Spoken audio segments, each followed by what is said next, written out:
For today's video mga kaisla ay magluluto na naman tayo ng suman na kamote dahil meron na naman tayong order na 265 pieces.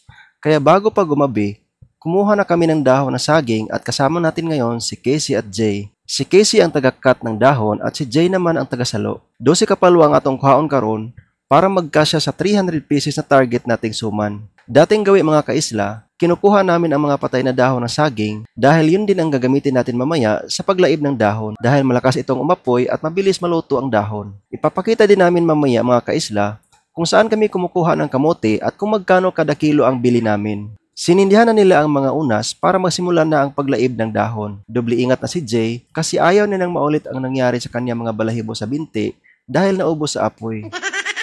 Dahil sa lakas ng hangin, lalong lumakas ang apoy at muntikan na maubos ang balahibo sa kamay ni Casey.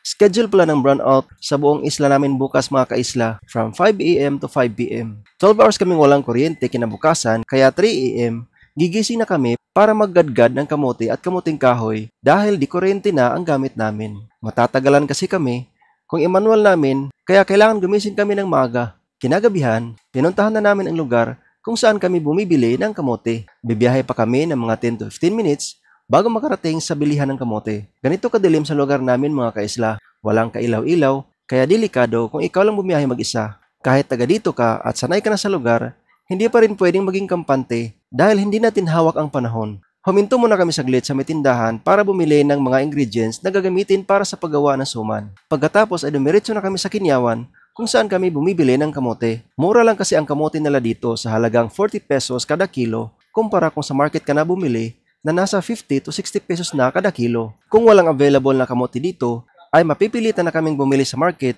kahit medyo mataas na ang presyo. Ang binili pala namin ngayon ay 10 kilo sa halagang 400 pesos. Salamat kay Ate Jinjin Otida kung hindi kami nagkakamali sa pangalan niya.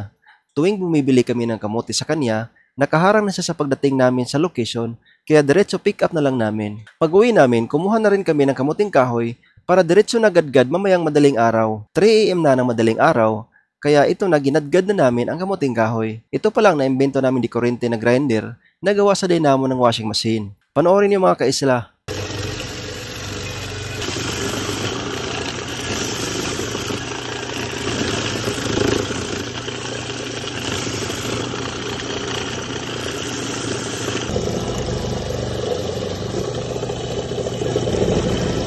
Pagkatapos ay inipit na ni Casey sa tabla at pinatungan ng maraming bato para matanggal ang katas nito. Pagkatapos ginadgad na rin ni Casey ang kamote habang naghihintay sa oras na matuyo ang kamuting kahoy at mawala na ang katas.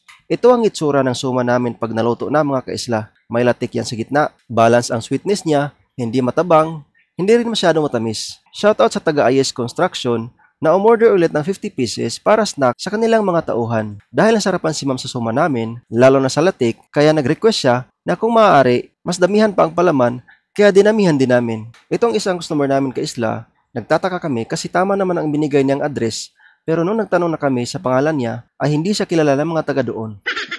10 pieces ang kanyang order, pero natuwa si Dexter na may unsold kaming 10 pieces kasi may kakainin na daw siya habang nasa biyahe.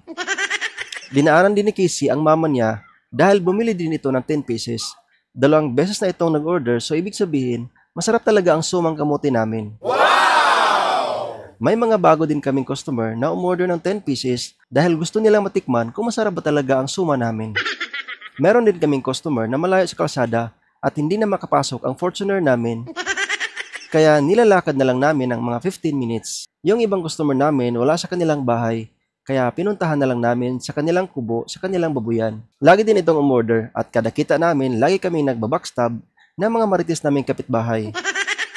Andito na tayo sa may IS Construction again sa Puro Tigis branch dahil umorder din sila ng suma na pang snacks. Itong last namin na customer ay nahirapan kaming hanapin ang bahay nila kasi malayo sila sa highway kaya nagtanong-tanong kami para matuntun talaga namin ang bahay ni Ma'am Gwenny Lucero. Kailangan namin malaman kung nasaan ang bahay niya kasi i-order siya ng 80 pieces sa fiesta sa kanilang lugar. Wow! Sa next video namin mga kaisla, ay ipapakita na namin sa inyo kung paano lulutuin ang latik para gawing palaman sa suma namin. Kaya sa mga kaisla natin dyan sa Camotes Island na gustong umorder ng maramihan para sa inyong mga okasyon gaya ng birthday, kasal, outing, or kung ano paman, pwede na kaming i-message dito sa page or sa mga account nila na Erwin Alcazara Sustino, Casey Hermosilla at Dexter Buyo Andrade.